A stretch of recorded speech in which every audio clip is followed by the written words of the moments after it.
Welcome. I'm Ron Baker, Director of the Canadian Small Church Ministry Center, and we're sponsored by Small Church Connections here in Canada.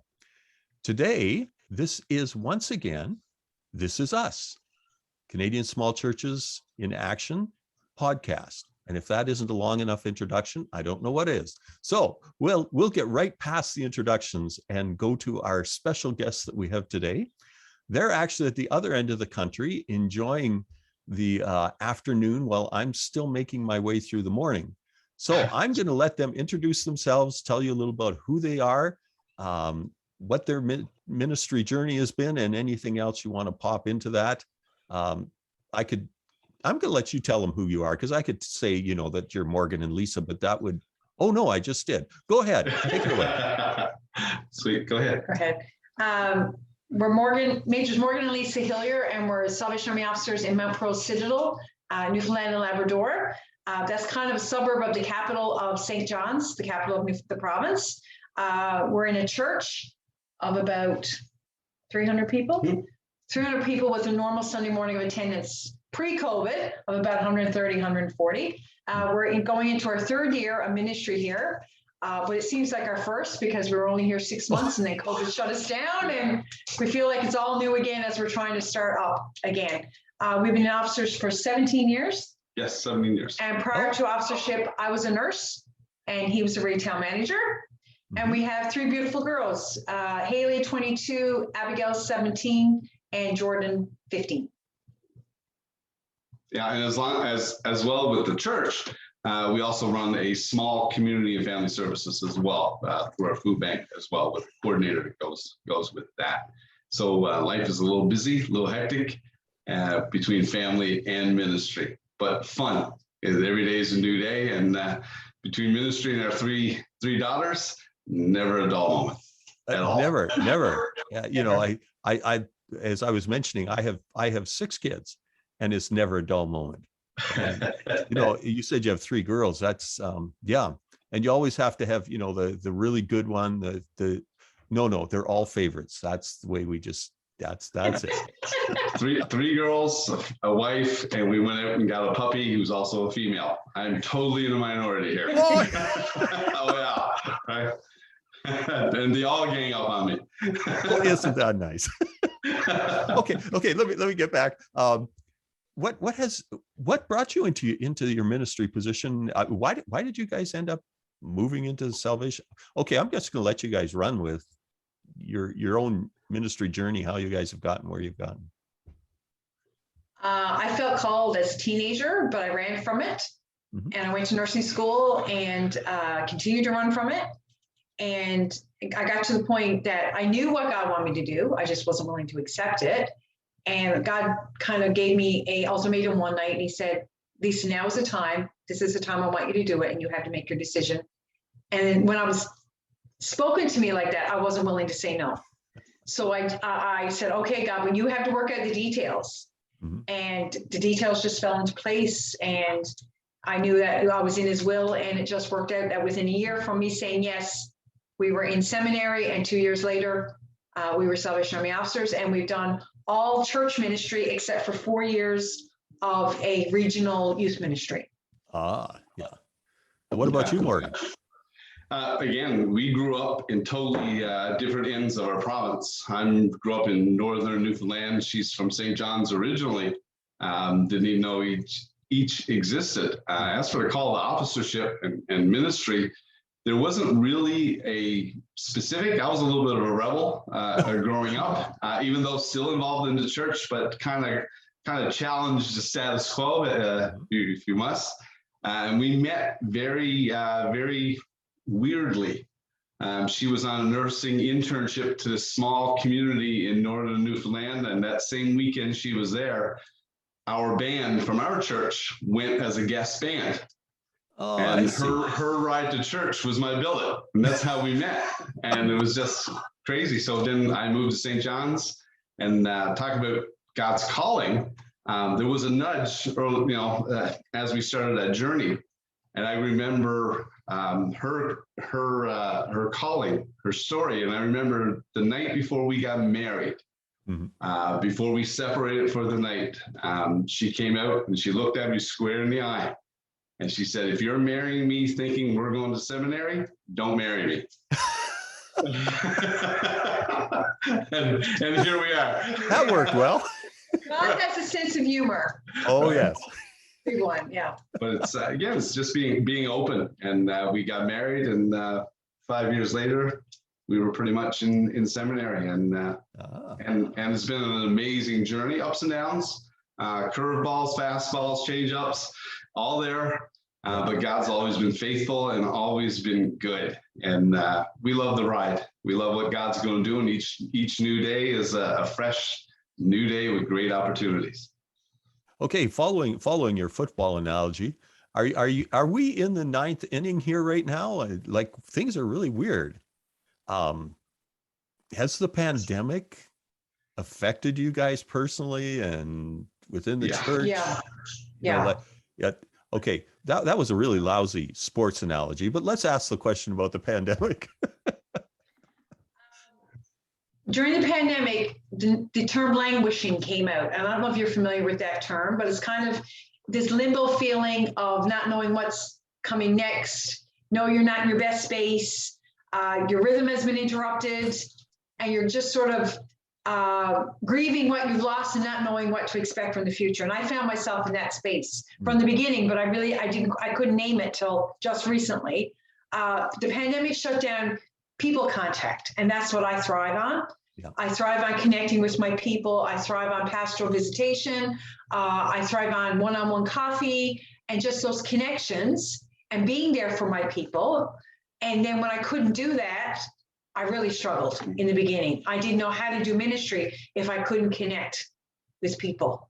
I remember some instances. I remember within the first month of shutdown, I had a call, a person I'd never met before, but they had been given my number as a Salvation Army officer, and they wanted me to come because their father was dying. And I couldn't go. And I wasn't allowed outside. We were in total shutdown at that point. I wasn't allowed to go. Because I even called my head office and I said, can I go? And they said, no, Lisa, you cannot enter a house right now. We are in shutdown. That's totally devastating. As pastors. Yeah.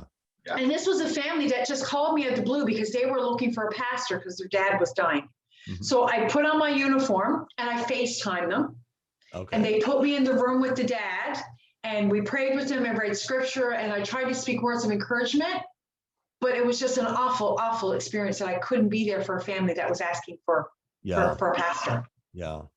And I was really struggled with that. And then we had a couple of people in our church that lost family members, and under normal conditions, we would be at the funeral home supporting them. We would go to the funeral, we would participate.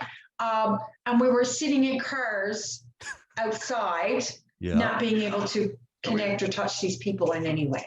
We were at one and outside the church waiting for the service to end. We followed them to the final resting place, and we weren't even allowed in to that place. We had to stand outside the fence there. And I remember the pastor that was leading the service called on one of us to pray from a distance, and we had to pray from outside of the fence. And it was just in those moments, it really proved and showed this is a different shift. But how do we do this? How do mentally, how do you make this shift to pastor when you really can't pastor, physically be there? Okay, that's a really good question. Why don't you answer it for us? And I know this word has been tossed around and overused, and I've said to some friends of mine lately, I said, I hate the word, but we pivoted. You pivoted, good. Yes, I agree with you. That word it has pivoted way too much. Yeah. Right. And we shifted, and we sat down, we prayed, we sought God, and we said, we had to do this easy, but yet effective. Yeah. And that was the key, easy and effective. So my wife took our church directory, our phone call list, and she went from A to Z. And some of these people have never been to church because we've only been here 6 months. So some of these people we have never met. And as we were starting our pastoral ministry, and strangely enough, the excitement on their voices on the other line that they heard from somebody who cared enough to drop them a line. And then we got blessed by some of the different businesses in our region who were shut down. So they were offloading treats and chocolate and candy and things like that. So my wife, being a nurse and being a retired nurse now, but a frontline worker, essential worker, had the thought in her head that, you know what, let's get some bags, let's get some ribbon, pack up these bags of all these treats, and let's go through a list of frontline workers, essential workers, teachers, nurses, cashiers who still had to work. They were still brought in. Yeah. And we provided thousands upon thousands of bags of treats to people throughout the entire pandemic. Not because we had to do it, but because in the time of a pandemic, a time when people were lost and people didn't know where to turn, didn't know what to do because fear just crept in everybody's life. This was hope. Hope in a bag, and hope in a right. It was just one of those things where I remember one family we dropped off a bag to. They were just associated with our church, never attended. Their parents attended. He was a fireman. Yeah. And at that moment, and she wrote us back. 6 months later, she wrote us back and kind of said, you never know what you did that day. Right. They were drowning. He was feared because he was a frontline worker in the fire department, and nobody knew this pandemic, what it was and where it was going. So it was moments like that you were able to move outside your sanctuary, your four walls of your building, and be the church. Be the church. And I think that was, again, a full shift for us, our congregation, seeing that it's more than coming on a Sunday morning and for an hour and a half and sitting and singing and preaching and doing testimonies, and that it's actually being in your community and people seeing hope through what you've done, through what God is doing through you. And hope looks different to each person. You know, for somebody, hope is a piece of chocolate in a bag. Yeah. For somebody else, hope is a quick conversation on the telephone, right? And to be able to do that and do that shift on the fly, in the midst of our own 3 children at home and the fear that they were having as well, and the mental struggles that they were having of not being able to be with friends, not be able to play volleyball, not be able to go to school, not be able to stuck inside. And that gave us energy. It gave us motivation, and it gave us purpose. And because in the pandemic, we would never have probably done the things that we did if there wasn't a pandemic. Yeah. Did you feel like you had more permission to do that? Yeah, you've had permission pretty much to be as creative as you want to be. Yeah. We took advantage of Zoom. Zoom was a godsend as well. And a curse. Yeah, it's got both. Besides our live stream, and I told you a little bit, I told them about our digital and technology. A gentleman that just came to this core when we came, through his wife, who was Salvation Army as a young person, but got away. He came back, and he is a wealth of knowledge as far as technology is concerned. It was almost like God provided him for this moment in time, and he has been so good in helping us with our Zoom and our digital setups and our technology at the church. But first, we had a teenager. Yeah. Oh, that's right. Yeah. First, we had a teenager, right? We had a teenage guy come in with his own camera and his tripod and a little microphone. And while we were doing it at home, we would videotape the sermon at my house. We had another family doing the worship. We would send him all the videos, and he would stitch them together as a seamless worship. You would never know it was individual videos. Yeah.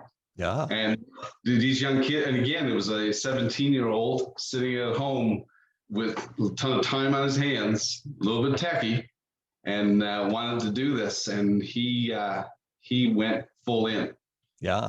And then this other gentleman came on board, and that's when we kind of got our live stream cameras, computers, audio, visual, everything. Just, yeah. You know, you talked about being easy and effective. It's like almost things fall into place, but you have to be ready to accept them. Yeah, Exactly. And we've taken, like I said, we've taken advantage of Zoom. We put Zoom Bible studies. We've done Zoom women's ministries. We've done Zoom youth group, Zoom Sunday school. So, you know, you did what you had to do in that moment to try to give your people ministry and to keep connected in some ways. Mm-hmm. Now, right now, I know here in Saskatchewan, where I'm podcasting from, we've moved out of restrictions completely and now headed back into restrictions.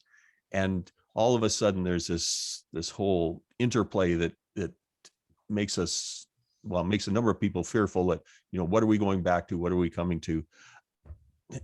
How do we care for people spiritually in this very difficult, fearful time? I'll just throw that one out and see. I think the best way to care for them spiritually is to care. Mm-hmm. They need to know that you care. So it could be that phone call. It could be that drop off a treat at the door or a card. Just they need to know that there's someone there, because I know a lot of people have been overwhelmed by loneliness and disconnect through all of COVID. And I think just to know that you care. It doesn't have to be anything big. And sometimes I think we think because it's not big, it's not good enough. But I think it's just some small way to show that you care and that you're here for them and that they're valued. I think that's the most important thing of it all. And I think sometimes when we're in the busyness of normal core ministry and with everything happening and all the programs, that sometimes those things get lost because we're caught up in the other things.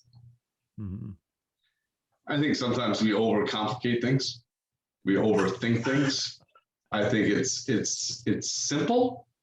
Again, like Lisa said, it's just people knowing that you're available for a conversation. People knowing that you're available and available and willing. Like for me, I'm not a telephone guy. Like my wife got on the phone and she done the directory. I done texts to the guys, to some youth, and just followed up with that.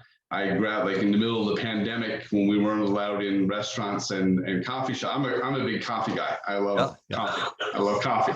And so I would go to Tim Hortons, call a couple of guys up, and we would park our cars 6 feet apart, screw down the windows, have a coffee for about an hour on the parking lot, and just chat it out. And again, the guy, like us guys, we're proud. Like we don't need we don't want to admit that we need pastoral care.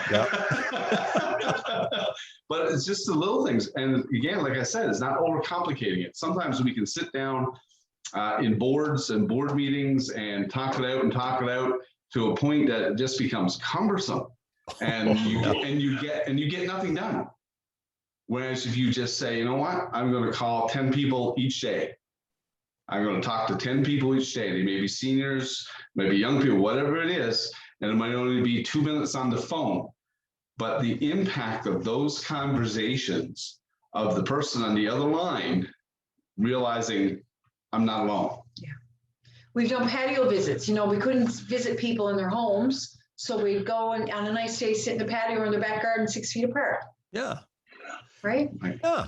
I mean, you guys sound like creative rebels, which is I'm saying that in the best term, that you know, we could have gotten stuck in all of the restrictions and overplayed them and made what ifs until we didn't do anything.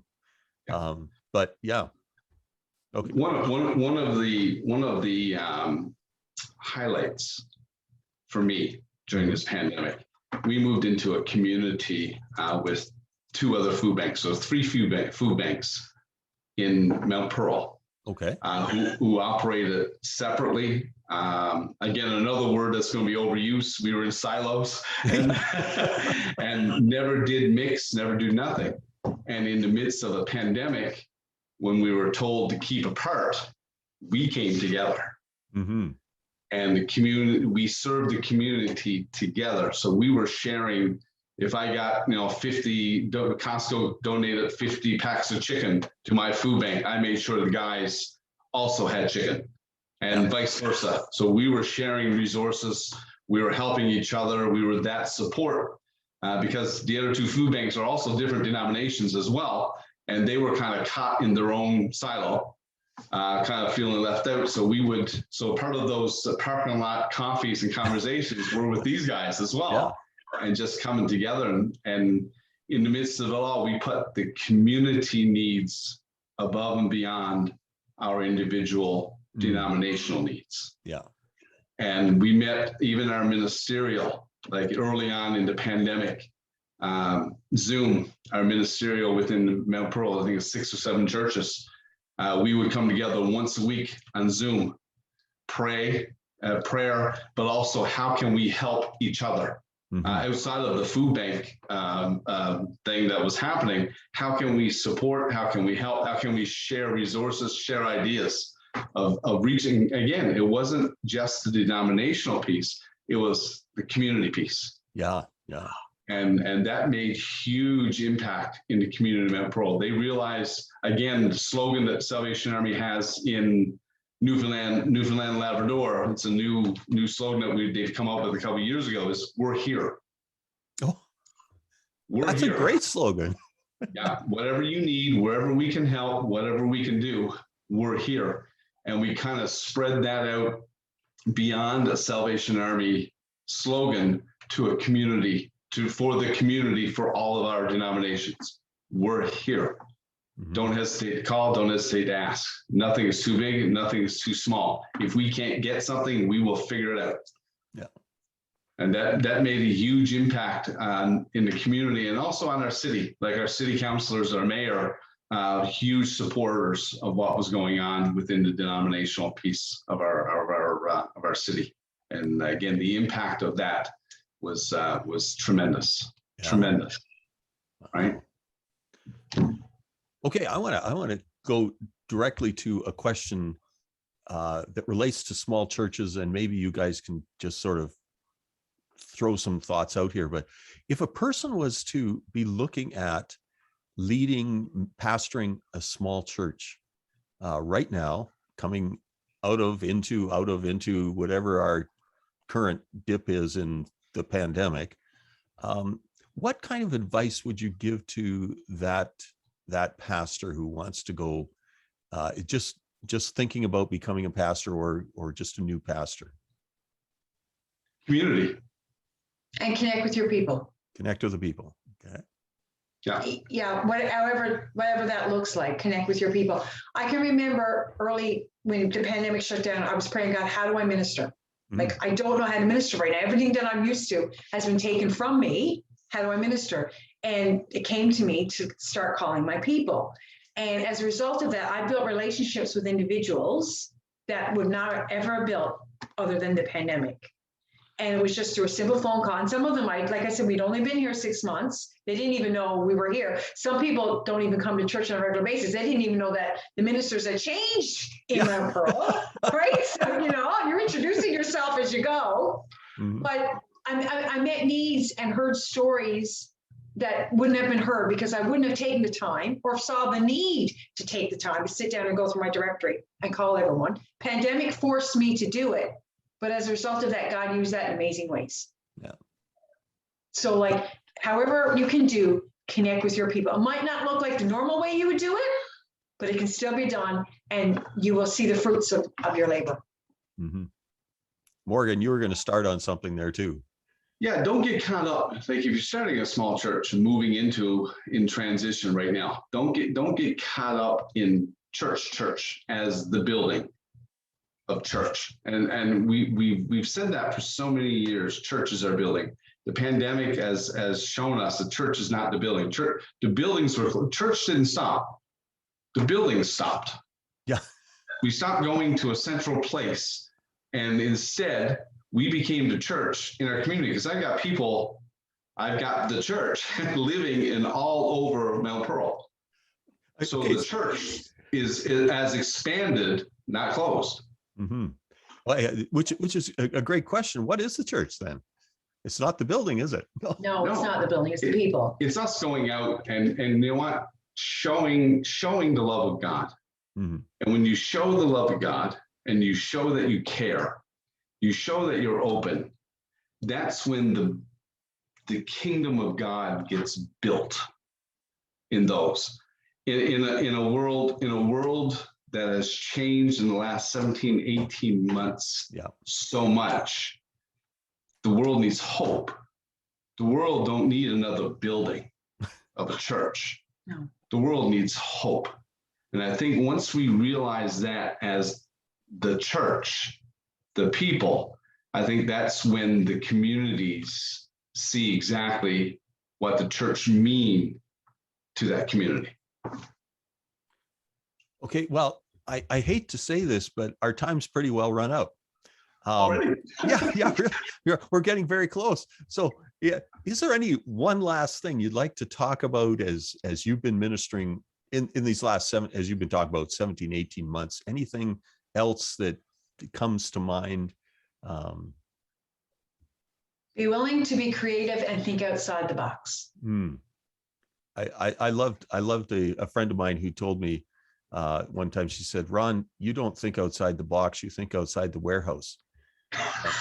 And maybe I have a feeling that's sort of what COVID has pushed us to, we used to be inside the warehouse and we figured we were still all right, even if we were outside the box. Now we're way outside a warehouse. Yeah. So, yeah. The other thing, I heard this a long time ago and it's really resonated with me. It's about being cookie cutter. Mm-hmm. We're all cookie cutter. Like you look at one church, you pretty much see the church. So you can still be cookie cutter, but change the ingredients. Ah, I like that one. Yeah. Right. Change the ingredients. Any more if you want to add more to the ingredients, because I'm I've been trying to do cooking lately in a nice pandemic thing, and I'm not great at it, but I've done too much of it, and it's showing. Okay, well, I could ask 1,000 more questions. We might have to chat again sometime, but I appreciate very much you're just taking time and sharing some of your journey in this past while. Thank you. Thank you for the opportunity.